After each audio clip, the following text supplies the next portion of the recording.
study, and play come together on a Windows 11 PC. And for a limited time, college students get The best of both worlds. Get the Unreal College Deal. Everything you need to study and play with select Windows 11 PCs. Eligible students get a year of Microsoft 365 Premium and a year of Xbox Game Pass Ultimate with a custom color Xbox wireless controller. Learn more at windows.com/student offer. While supplies last. Ends June 30th. Terms at aka.ms/collegepc.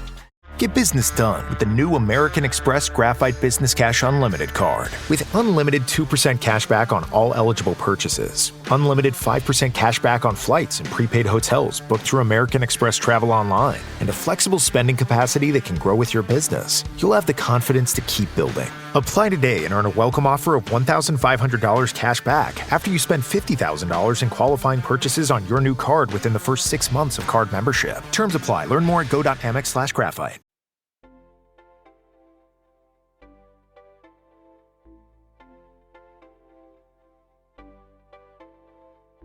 Hello, everyone, and welcome to Nerding Out on Neurodiversity, the podcast for all things neurodivergence. I'm Dr. Matt Zakreski, clinical psychologist and professional speaker, and I'm happy to be your host through the wild trails of the neurodivergent world. And I'm Jake Noonan, educational coach and humanities teacher, your co-host and producer, and I'm thrilled to help share the stories and the experiences of wonderful people in the world of neurodiversity.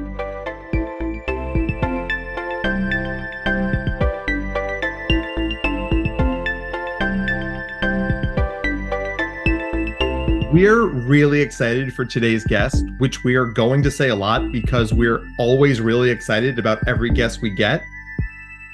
So let's get into it.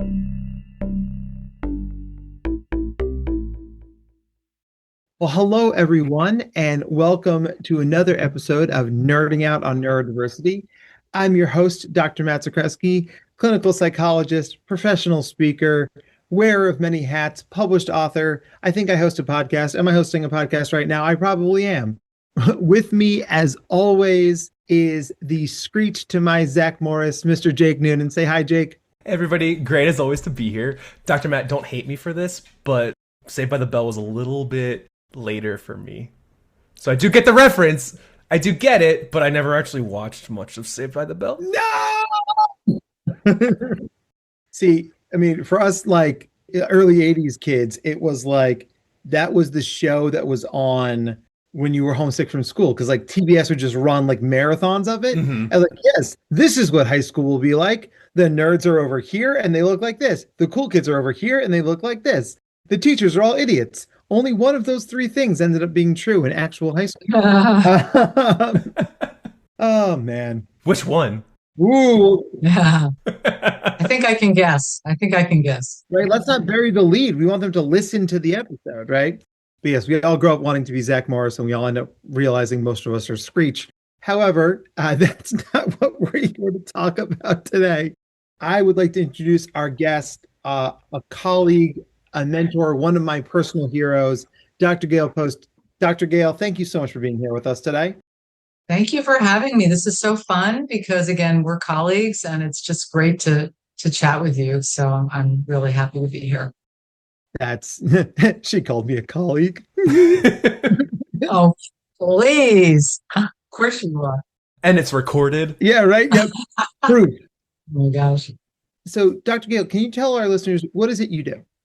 Well, a bunch of different things that have evolved over time. So I'm a clinical psychologist, licensed psychologist in practice outside of Philadelphia. I also have something called PsyPact authorization. So I'm fortunate to be able to see people via telehealth in about 40 plus US states. I'm a parenting consultant, an author, writer, blogger, advocate for the gifted. Yeah, and parent of two gifted. Don't leave that out. Two gifted young adults. So been doing this for a while. Yeah. And yeah, I mean, you're a writer. When did your last book come out? I know I have it. Yeah, you very kindly reviewed it. So I know you read it. So that came out in 2022 through Gifted Unlimited Press. I wrote The Gifted Parenting Journey, a guide of self-discovery for families of gifted children. I decided to write about that because not only personally as a parent, but also working with so many parents and gifted adults, I really saw the need to really have some focus on their personal experience. So as most of us who are parents of the gifted know, it's quite a challenge. Their needs are often not met in traditional schools. They often feel like outliers socially. They present with a range of different strengths and struggles that make it quite a challenge for the parents. And especially if the child is twice exceptional, where they have an additional condition. So it becomes really a challenge. And there's very little support for parents. They often feel like outliers themselves, because if you figure that, anywhere from 1% to 5% of the population are gifted, then that means 1% to 5% of the parents they meet are parents of gifted children. And so it's a very small N, basically, of people who are available to understand what goes on. I recall when my kids were in school, sitting on the soccer field next to this mom who I wasn't super close with, but her son was very, very gifted. And we would sort of hover together and compare notes about, do you know about this resource? Have you tried this extracurricular? Like, we had this little thing because there were so few other people to really talk to. Lots of times, as you know, other families think you're bragging if you mention the G word.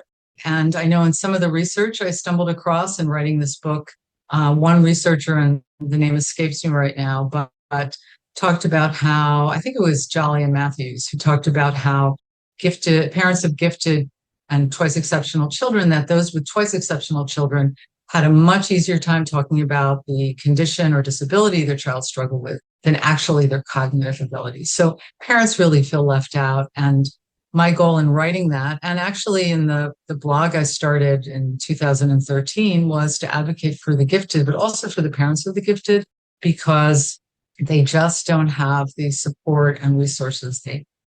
And I'm sure, Matt, that you've seen that as well in your practice repeatedly.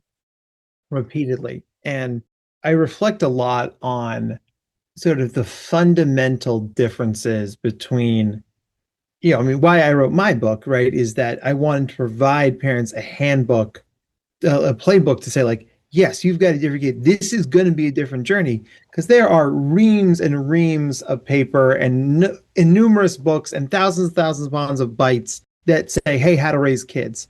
But very few of those resources are directed towards neurodivergent kids, especially gifted kids.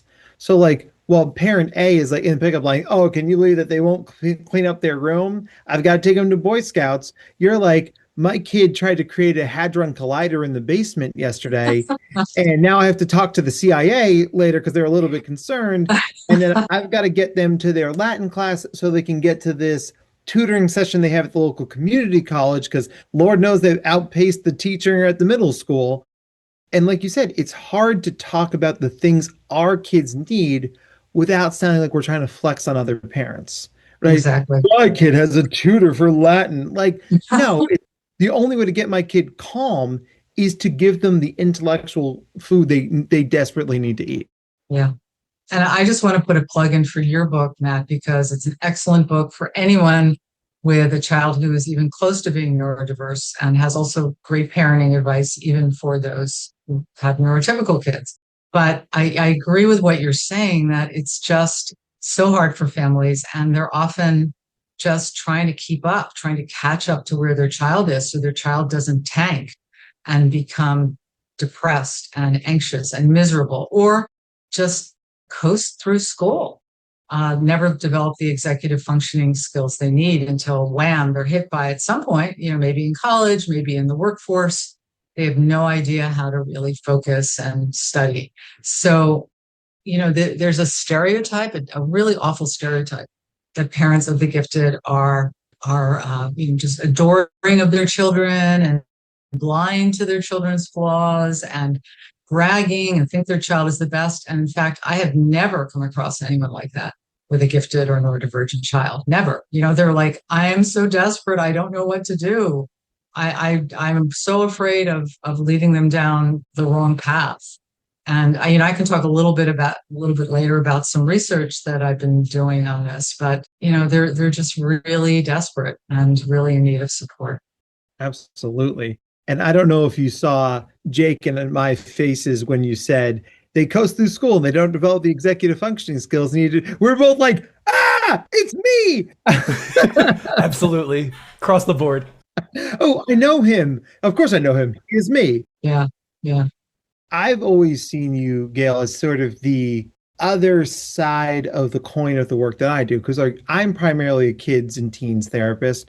When our paths first crossed professionally, like you were the person that you referred gifted adults to in Greater Philadelphia. Right. Right. If I had a parent who needed help, I was sending them to you. Can you sort of explain to our listeners, like, what drew you towards adults in the first place? Like, that's like, what made that more your niche? So as I went through my training in psychology, I focused more on adults and adolescents as well. But I had like a year of working with kids, but it's such a specialty. Working with children is a completely different ballgame. We really need a lot of training and experience for that. So I didn't specialize in giftedness initially because that specialty didn't really exist back in the dark ages or the dinosaur era or whatever when I went through school. It was something I kind of learned along the way. And once I had my children, who are now in their very early 30s, close in age, I wanted to have the flexibility of working in private practice so I could do the mommy track as well as keep my career going. So I stepped down from working in hospitals and agencies and built a private practice. And what I found was a lot of adults, as well as teens in my practice, were clearly very bright, gifted people and brought to the table some of the emotional issues that gifted adults often have, and neurodivergent adults do as well, where, they don't quite find their niche. They can't fit in. They get impatient with others who don't grasp things as quickly. They are highly sensitive and react with powerful emotions. So it was something I was seeing, and coexisting with that, I was also realizing my kids were gifted and going through the whole rigmarole with the public school, even though they went to a great public school, but it was about picking my battles, and got involved, ended up co-chairing a gifted parenting advocacy group within the township. So we worked really hard to affect changes. And fortunately, a lot of the gifted administrators were on board with that. They accepted our recommendations, like having universal pre-screening of the kids, or trying to focus on equity, just in terms of not overlooking kids who don't, quote unquote, look gifted, whatever that means. The kids who are more visual spatial, or persons of color, or English language learners, or just not highly verbal. The ones that stood out would get referred for testing and the rest wouldn't. So we really wanted to remedy that. And I can't say it's still ongoing, but it was really meaningful and powerful to be part of that process. But when my kids graduated, so my youngest graduated high school in 2013. I wanted to continue to advocate. So that's how I started writing, because I've always loved writing. And I started college as a creative writing major before I went into psychology. And it was a great outlet, mostly for my frustrations, even though I didn't talk a lot about myself or my kids, because I tried to keep that separate. But just my frustrations with what goes on in the world for these families and children and adults. So that led to a bunch of other articles and book chapters and workshops and all that other stuff. And then eventually my book. But my purpose is really to advocate and get the message out there. So that's kind of how I sort of learned on my own going forward, like 15 or so years ago, about giftedness, and read everything I could and went to workshops, and then felt proficient to some extent with working with these folks and seeing these things. And the more I became immersed in understanding giftedness, the more certain traits would come up right away. It isn't that people come into my practice and say, oh, I'm gifted, so I want to work with you because I know you with giftedness. It's more that sometimes I can see these qualities that they never knew they had, and we can work with that. We just had somebody on the podcast, a school psychologist out from Colorado. And as a part of our conversation, we were like, so you do this and you do this and you've done this. And when you were a kid, you did these things. How do you not see that you're a gifted kid? And she was like, maybe I am, because there's still this big stigma about oh, you're just saying you're smarter than everybody else. But it's oh no, it's actually so much more complex than that. Right. And it's not always a gift, right? It makes life more complicated. what is it? It's is it Carol Maleg's whose talk is "If this is a gift, can I turn it? Can I give it back?" that one over. I think, and I don't think it was Carol, but Jen Merrill. Merrill. Yeah, I think it was her. Yeah, she's very funny. She's very funny. But yeah, one of our many Midwest colleagues whom we love very much. We may have to edit that part out, Jake. I don't want. Oh man. So like, here's an interesting question because like I'm a parent myself, right? I've got a 7-year-old and a 5-year-old, and we haven't done any formal assessments yet. It wouldn't surprise me at all if either of them were gifted or twice exceptional. The genes run strong in the family. But like a question I get asked a lot is, how do you separate psychologist mom from mom? Like we wear these two hats, right?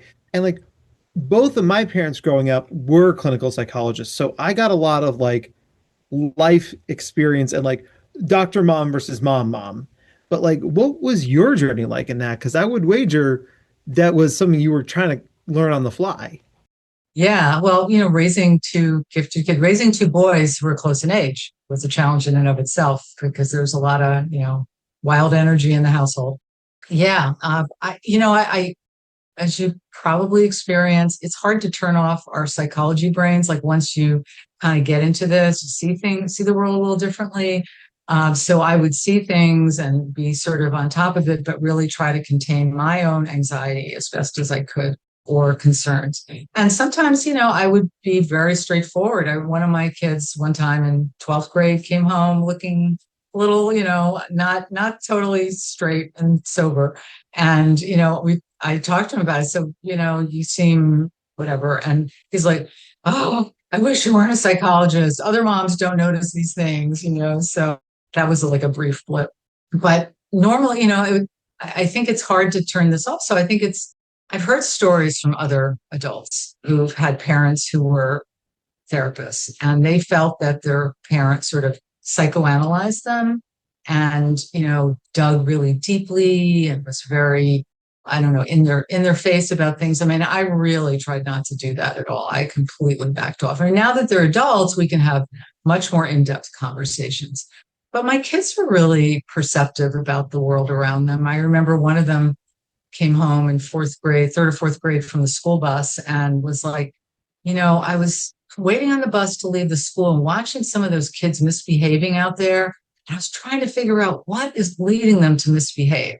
So I was like, yay, he's got this insight, but it was a real sense of awareness. And both of them were very, very psychologically aware. But I don't know if that was, the house they grew up in, the fact that a lot of my friends are therapists, or something that was just intrinsic to them. So I was glad to see that, but they're not in the psychology field. They didn't go that route, and I'm totally fine with that. They found their own path. Jake, you want to take the next one? Yeah, absolutely. So growing up for me, I was in the gifted program in Philadelphia, and one thing that my mom always brings up and talks about and like refers back to is that I feel like it was like second grade, third grade. I came up to her like really upset and just telling her that I didn't want to be smart anymore. And that was like a huge issue for me. I wanted to like fail all of my classes instead of getting straight A's, 100% that were just like easy for me at the time. And I'm wondering, like, is that a similar experience that you're noticing with clients that you see, with parents that you might see, with anybody really? Is just like the desire to not be because of the others?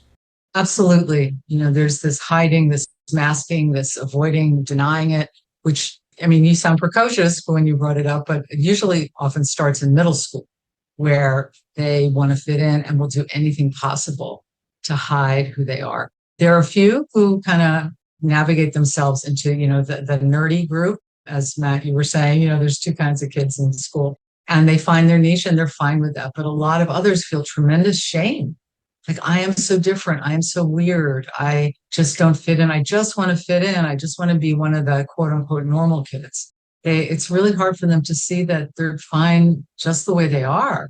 It's just really hard to accept that when you're young and feeling left out. My experience, I don't know if I was gifted. Who knows? I mean, I know I was never tested. I remember vaguely being pulled out in elementary school to some like group with a few other kids. And I was a bit of an underachiever in high school, very much so. I just picked and chose what I liked and discarded the rest. But I did have a lot of musical talent. And so I kind of stood out in a way that also felt very uncomfortable for me.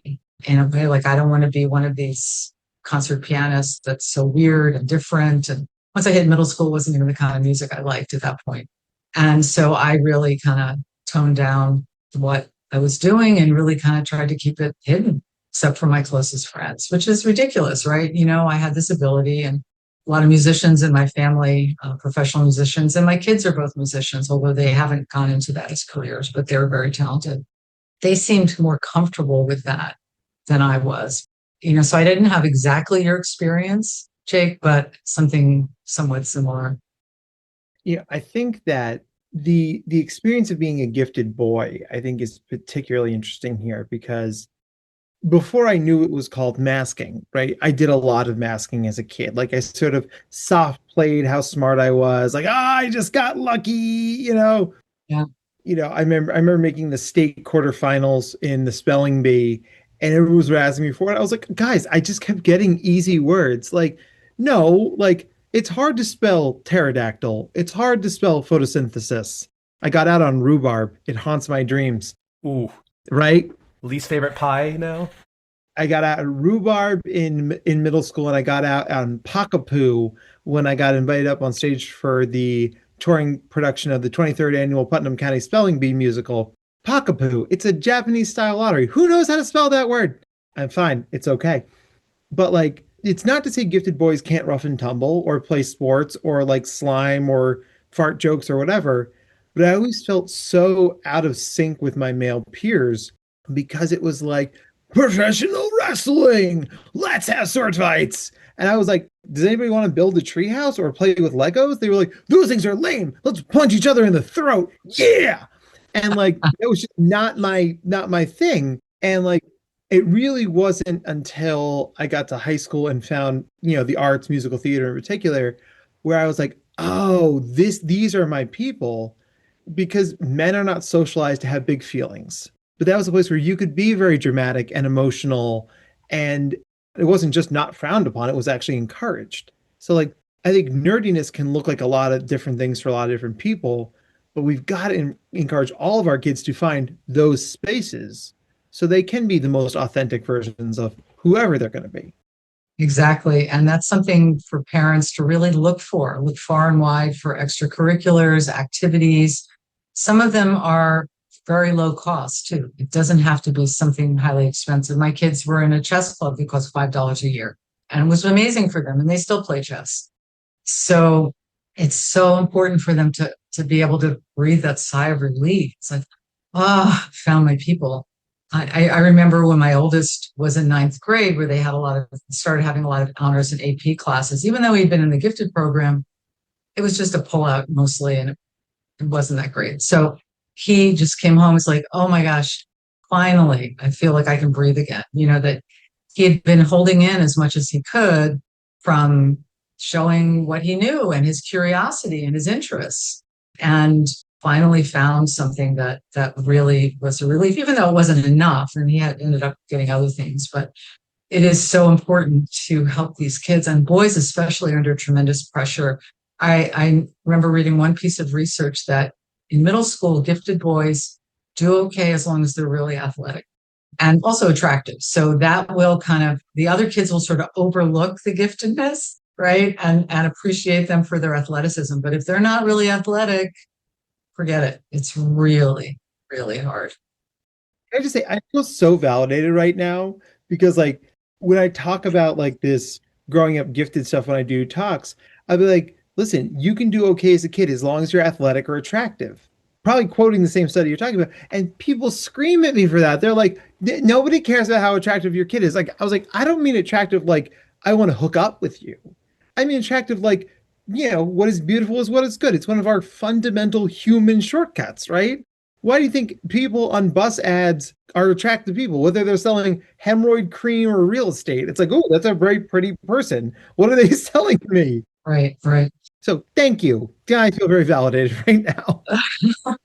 Well, it is really tough. You know, I mean, I grew up as a girl, but my son, you know, identifies male. They're male and identify in that way. And Fortunately, we just lucked out being in a township that was filled with it had a very high percentage of gifted kids and very open-minded parents, lots of artists and professors and people who were very open-minded. So intellect and artistic abilities were not frowned upon as much as I've heard of in many other schools. So they lucked out, we lucked out with that. But still, it's different being gifted. You just are different and you see the world differently and you carry more emotional baggage in some ways because of that radar of sensing so much around you, whether it's on a sensory level, whether it's on an empathic level, it just makes things harder. One of the things I had done before I wrote my book was I sent around a survey to parents of the gifted. Then I expanded on that with a colleague of mine, Callie Fetter, who you may know, Matt. Very well. Yeah. So she used to be president of the Pennsylvania Association for Gifted Children, and she's a professor at Commonwealth University in Pennsylvania. But she's in special ed and exceptionalities and early elementary ed. And we got together to expand on this research and recently submitted it to a journal, and hopefully it'll get published. But in the study, we had a lot of people who responded, like over 800 people. So really large sample size. And it was in this particular aspect of the study, we were looking at parents' worries and concerns that they identify, and in particular, the differences in the extent of worry and concern based on whether their child was kind of straight out vanilla gifted, which still involves a level of cognitive and neurodiversity, but not an identified twice exceptional condition, and those who were identified as twice exceptional. As predicted, on 33 of the 40 questions that were based on a 5-point scale from never to always, on 33 of those, there were highly significant differences with parents of twice exceptional kids being more worried and more concerned, which, adds another layer. And certainly in terms of, your work with neurodiversity, Matt, you're working with kids, but you're also working with parents. And it's, they're stressed out, to the rafters with what's going on. Stress is real. Yeah. Yep. And that's why, I've always seen the role of good family therapy or good therapy for adults as a vital part of what I do. Like, if there are 4 legs of the stool, right? The kid, the school, the parents, and then whatever the other thing might be, archery, soccer, pottery, chess. You need all 4 legs of the stool to be as even as possible so that kid's got a fighting chance. Right. And I find like teachers are usually willing to listen to me. Usually the extracurriculars are like, whatever you need, I will happily help this kid. But the parents, I think, come in with this mindset of like, my kid is going to do this thing and we're going to do these things together. And like, to use the cliche example, a lot of dads say to me, it's like, listen, I just wanted to throw a ball around with my kid. Right. And it's just like, yeah, and your kid will happily throw a battle axe in Dungeons and Dragons, right? It's a melee weapon. You only have to be 1 pix away. Right. But like that, if you're not as open-minded as a parent, it's hard to shift into how to be the adult your kid needs, not the adult you thought you were going to be. And I think we've got to allow parents to mourn that process. Exactly. That's really well put, that they have to mourn that their child is different. And in many ways, they may be really thrilled and proud of their child's capabilities, but also, just struggling because their child doesn't fit the norm. And that's really painful. The other thing that I think is really tough for a lot of parents is that they have to look at their own childhood and their own experiences and the likelihood, if they don't already know it, that they're gifted. In the study that I did, 25% of parents indicated that this was the first time they realized they might be gifted was after they're seeing their gifted child growing up, because things that seem normative in their family, like, talking before they're 1 year old or reading at 3, that's just normal, right? That's the way everything is. And then they're realizing they're seeing other kids around them and realize it's not quote unquote normal. It's lovely, but it's not normal. And they have to realize that lack of normalcy in themselves, that they might in fact be gifted. And then what does that mean? And how does that put in perspective some of their difficult experiences in school or with their families where they were bored or felt misunderstood or didn't fit in or felt, super sensitive. People didn't understand that. And it's quite an awakening. And there's some grief with that. Like, gee, if I had known, or if my family or my school had known, would my trajectory have been different? I mean, so much of what I hear is exactly what you said. When you were saying, like, I don't know if I was gifted, ... I was never tested. That, like, we just did so much less testing in your guys' generation. Yeah. I think there are lots of reasons for that, right? But how could you possibly have known unless you had a parent? I remember Jim Delisle showing me once the flyer that they would mail out for NAGC before everything went online. I was like, it feels like a secret club. Like, you had to be on this mailing list because someone stuck this Xeroxed flyer in an envelope and mailed it to you, and you had to get it on time and send it back in and then call your travel agent to get a flight. Like, it was such a wild thing. Like, now, at least through social media, we can connect there's multiple different avenues in, but really, I feel like a generation ago, if you didn't know, you were almost certainly never gonna know. Right. And that's why you get a lot of these sort of backdoor diagnoses.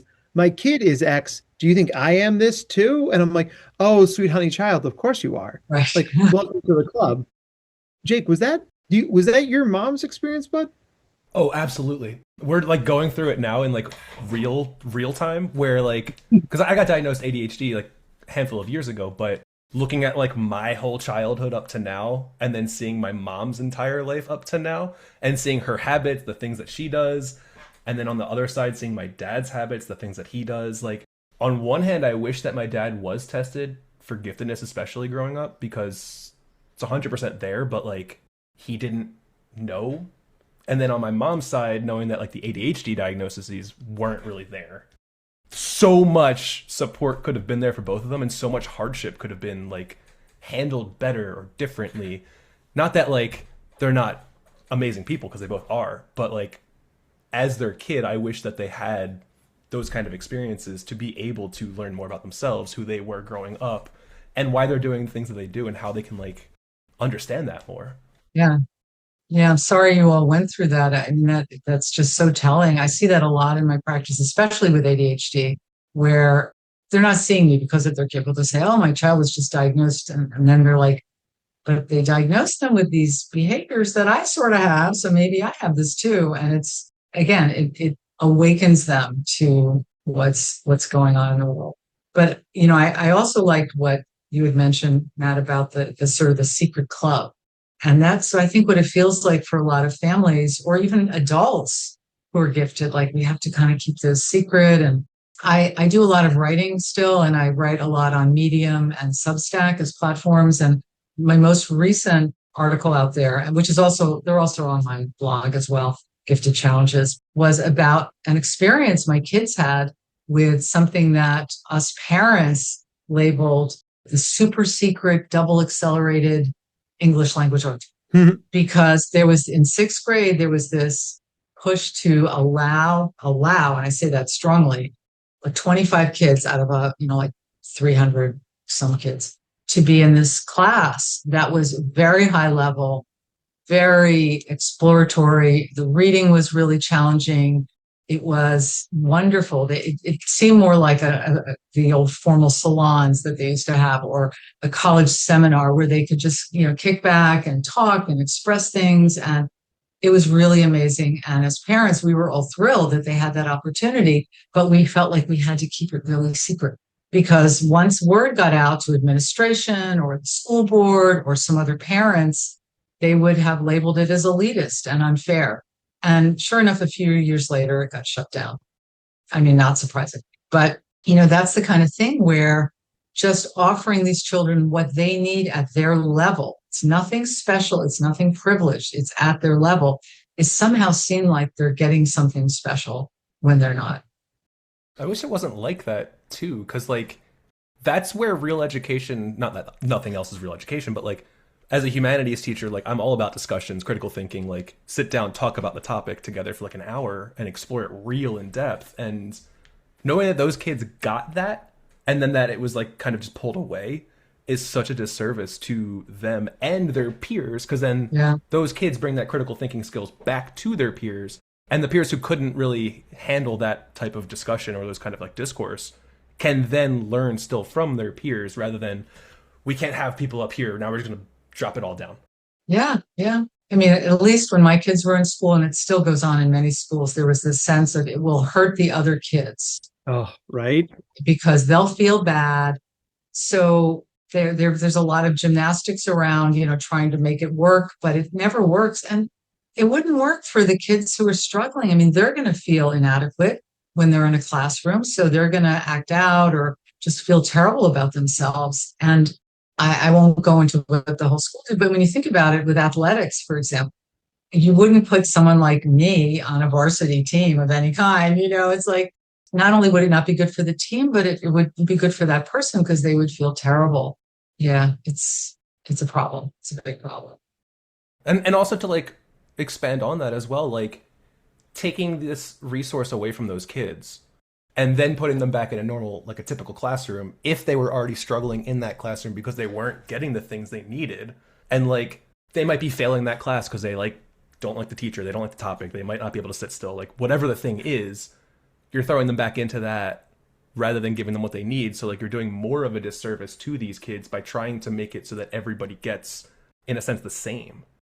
Yeah, there was, the philosophy in the school my kids were in, and in many, many schools, is we want kids to learn from each other. We want them to, coexist with each other, but they're still with them on the playground, on the playing field, outside. They're, and in art class, wood shop, whatever. I mean, they're with them.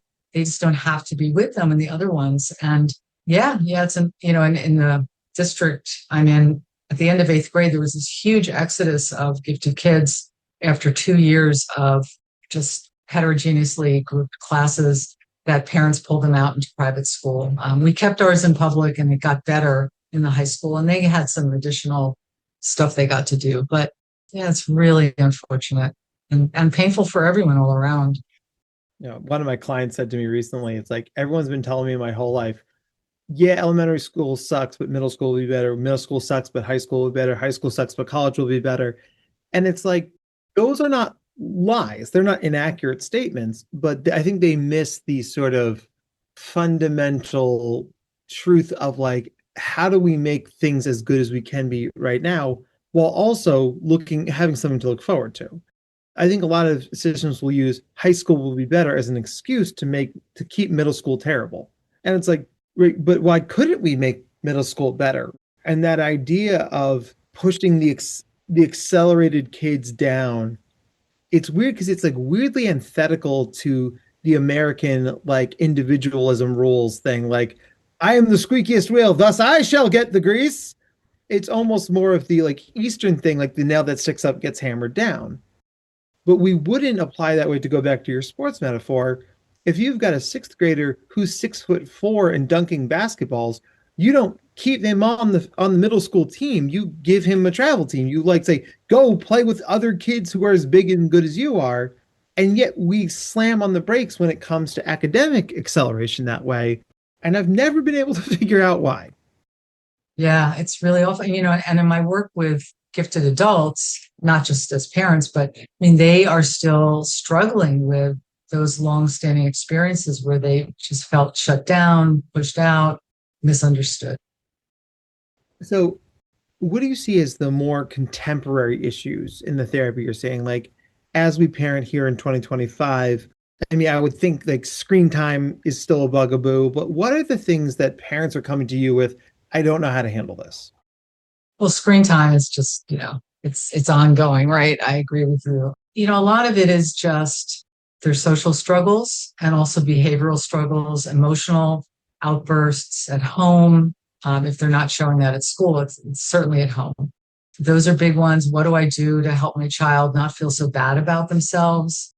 How do I, get them through school? I know that in the study that Callie and I did, that one of the highest rated endorsements of parents were that they felt they had this daunting sense of responsibility to help their child succeed going forward, and lots of anxiety about their child's future happiness and success in life because they feel like they have to somehow make it work. The other thing is executive functioning skills. It's so frustrating when kids are allowed to coast through school. It's not fair to them. It's not fair to the other kids either. Like this child is easily getting A's and other kids really work hard and they barely can get a, B minus. That's a big problem. Like, how do I get my child to study, to plan, to use time management, to not wait till the last possible second to do something because they get by with it. I remember with one of my kids in fourth grade, he was really good at math and it was really easy for him. And he came home with a test with 50% on it because he didn't show his work. He was being stubborn. He's like, why do I have to write it down? I figure it all in my head. And I was so grateful. I hardly ever contacted the teachers, but I wrote her a note like, thank you so much for failing him on this because he needs to learn that he's got to do this. But he never had to. And, eventually higher math, of course he had to. But I think it's so important to kind of gently hold these kids accountable that they have to learn this, but with a reason, because if you don't give them a reason or a buy-in, it's going to be pointless. If you teach them planning and time management, but they don't need it, they're not going to use it. It's like, why do I have to bother? I can do boom, boom, boom, get this done. What's the big deal? So there has to be academics that are challenging enough for them to realize that they have to really learn these skills, or else they get slammed eventually and maybe older and not as likely to reach out for support, or no one will notice what's happening to them. I was going to say, that reminds me of like when I was in, I think it was 7th grade. I used to love math. Would not believe it nowadays because I can't stand math comparatively. And I'm like a deeply humanities person at this point. But my teacher completely turned me away from math because she decided to just like harp on the fact that when I was younger, my 4s and my 9s looked similar. Like my 4s would have a little bit of an opening, but my 9s would be closed off. Oh my gosh. So she would fail every single test and every single assignment that I had a 4 or a 9 in if it wasn't super, super, super clear and evident which one it was. And like, I just can't imagine those kind of teachers, and knowing that like my experience in school and what it did to me, like how that would impact students growing up, knowing that like on one hand, you can fail a test and have it be a positive experience. On the other hand, you have these teachers sometimes that are like, I'm going to dig my heels in so far because I know that you're a gifted kid, so I know that you can do better. All that flexibility of thought stuff we just talked about for parents absolutely has to apply to teachers too. Because honestly, this is something, Gail, I've been crediting you for years. I don't know if you actually said it by associated with you, is that parenting is an egoless act. Because like, listen, it's not about us anymore. It's about these humans we brought into the world. Just like teaching has to be an egoless act.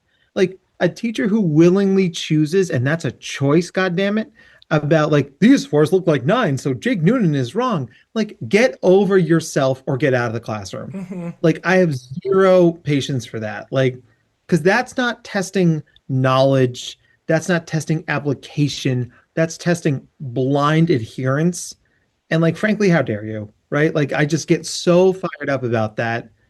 One of the teachers I had to have firm words with already this school year, she failed one of my kids because there are multiple kids with this kid's first name in the classroom. So if his name is George, he writes on the paper George S. She insisted he writes his entire last name, George Smith. And George is just like, well, I'm just going to write George S because I'm the only George S. She's failed him. Oh. She's failed him on 2 pieces of paper. And it's just like, lady, it's August. You really want to spend the next 9 months going at this with this kid? Because he's not going to stop. He started writing his S's bigger and bigger. He's really into world history. And he's like, this is my John Hancock moment. I'm like, oh, it's the wrong lesson to take from this. Oh, gosh. Have him do those old, like, line S's that we used to do in school. or like the super secret S's. Oh, God, best. All right, Jake, in this podcast, you've got to flash the image of that S at this moment. Right? I know it's not a video podcast, but I'll be happy that you did. I'll know. It's the most important part. Yeah, that's just appalling that in this day and age, that kind of stuff still goes on. the way the kids were talking about math. That's just really terrible. And I know it does happen. I think there are a lot of wonderful teachers out there, but there are some that really kind of stick with these values that, I have to kind of force it into them to conform. Yeah, it's tough. And I think kids leave, especially gifted kids, leave those experiences kind of knowing, yeah, that teacher was kind of a jerk. But, and that's the way the world works, right? They're going to have bosses like that. They're going to meet other people like that. So there's some life lesson in it, but it's also a reminder that school can be tedious and pointless. And we don't want them entrenched in that view, because they're going to check out eventually if that's how they view school. Or end up hating math entirely when they used to love it. Yeah, right. Yeah. And math in particular, I think there's a lot of damage that gets done with kids where it becomes very rote and boring rather than, an exploration that should be interesting. But I know I lost any connection to math in 7th grade. That was done. I get that. It was, it's just really tedious and doesn't make sense. And there's, there have been some people who've written about this, that the child needs a buy-in or else they're not. They're going to think, they have too much going on figuring things out. So, there might be a buy-in with learning the multiplication tables because it'll make your life so much easier. I know you have your phone and calculators, but trust me, it'll make it so much easier. It's not that hard. Just do it. But other things don't make sense. Having to do rote, boring homework is torture for them, and they balk at it because it doesn't make sense. We could spend another hour just on what you just said, Gail. But in the interest of honoring everybody's time, right, we have to have you back at some point and talk about how do we apply these lessons to school moving forward? Because that's the next step in this conversation. Right. But we're going to shift into our wrap-up questions, and then we'll pass you the mic so you can send our audience home with some more Gail words of wisdom. Jake, you want to start us off? For sure. I'm really curious what you're going to say for this one as well. Me too. Gosh. I'm getting nervous here. So, what's your favorite word and why? Wow. I'll just go with the first thing that came into my head because I don't really have a favorite word. Complexity. Why? I don't know why that came into my head. I'll have to think about that later. But I'm here for it. I do love that word. Yeah, it's a great work. Definitely fitting for this general population we've been talking about too. Right. Mm-hmm. Oh man. Okay. Well, I love that. All right. Now this is probably going to be an even harder question, so I'll apologize in advance. Uh-oh. If you could have any superhero on speed dial, who would it be and why? I'm just saying your face just gave it away as well. Yeah. It's not a video podcast. We have to describe it to the listeners. It's like a radio play. Wow. I beg ignorance because I'm not that up on superheroes out there. I know some of the basic ones. So I think I would design a superhero who could really step in and cure the ills of the world, especially right now. So I don't know if there is one out there in the movie domain that has somebody like that, but that would be my wish, I guess. What would you name them? Ooh. High pressure. I don't know, some kind of healer, I guess. Could just be healer. The healer. Yeah. Healer. That doesn't sound really snazzy though, healer, But also I feel like somebody in that kind of mentality wouldn't want a super snazzy name. That's true. It's true. But I think there's a lot going on, and gifted people are really affected by all of this going on in the world right now and in our country. So I won't say any more about that, but it's a tough time. I was saying there are very few superheroes who have the capacity to heal others. It's actually really interesting. Think about there's one or two X-Men that have healing capabilities. Wonder Woman has a healing ray, but it's really perilously boy, we could do a whole psychology seminar on this, Gail, about superheroes have the power to regenerate, right? Like Deadpool, the Flash, they have basically super healing capabilities. Wolverine. But very few have the ability to heal others. Boy, what does that say about the superhero paradigm? You seem to know a lot about it, so that's impressive. So. Super nerd. So on that lovely note, Gail, what would you like our listeners to know? I mean, we've covered so much, but what's your parting nugget words of wisdom? I think just to trust yourself, trust your instincts, be willing to dig deep and explore. what influences you, what affects you, what you need going forward, and take care of yourself. And if you can take care of yourself and you have children, you can take care of them even better when you know yourself and you're aware of your feelings and emotions. I love that. All the good stuff comes with knowing yourself and loving yourself, because the more you do that, the more you can show up for all the other people who need you and depend on you. A message we return to often here because it's really that important, everybody. Yep. So thank you, Dr. Post, for highlighting that for us. And on that lovely affirming note, we'll wrap up this episode of Nerding Out on Neurodiversity. For all of us here, I'm Dr. Matt Zakreski. Thank you for listening with us, learning with us and from us. And as always, for trusting us with your time. It means a lot to us. Thanks for being here. Jake, you want to send us out? Absolutely. Always great to be here. Take care, everybody who's listening. And Dr. Post, it was amazing to meet you. I've heard so many good things. And you definitely lived up to every single one. Oh my gosh. Well, it was a pleasure. It was really fun. I really enjoyed it. Thank you for having me. Thank you. But take care, everybody. Bye, everybody. Bye. Cheers. Nerding Out on Neurodiversity is brought to you by Dr. Matt Zakreski and the team at the Neurodiversity Collective. To learn more about the Neurodiversity Collective or to be a guest on the podcast, please visit our website at www.theneurodiversitycollective.com/podcast. Audio and production by Jake Noonan. Show your support by subscribing, leaving a 5-star review, and telling your friends about us. Our Instagram and social media handles are at #NoonPodcast, NOON podcast. Your support is appreciated and keeps us going. All discussions presented on this podcast are strictly for informational purposes, awareness, and understanding. The advice presented is not and should not be considered to be therapeutic in nature. If you have any mental health questions, please contact your provider. All rights reserved.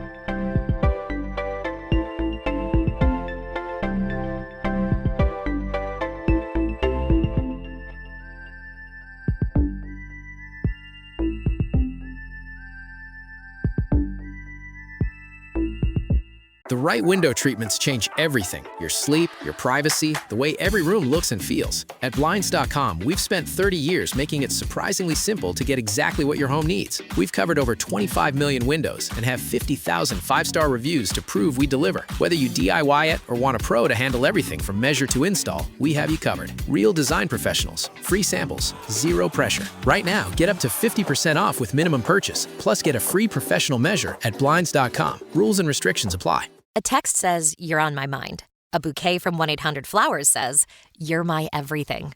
Heartfelt moments belong in the real world, not just your phone. For 50 years, 1-800-Flowers has helped millions of people make memories that'll last a lifetime with gifts they'll cherish forever. Their expertly curated arrangements and gift baskets ship nationwide with a 100% satisfaction guarantee. Don't wait for the next big moment. Make it when you visit 1-800-Flowers.com/Spotify today. That's 1-800-Flowers.com/Spotify.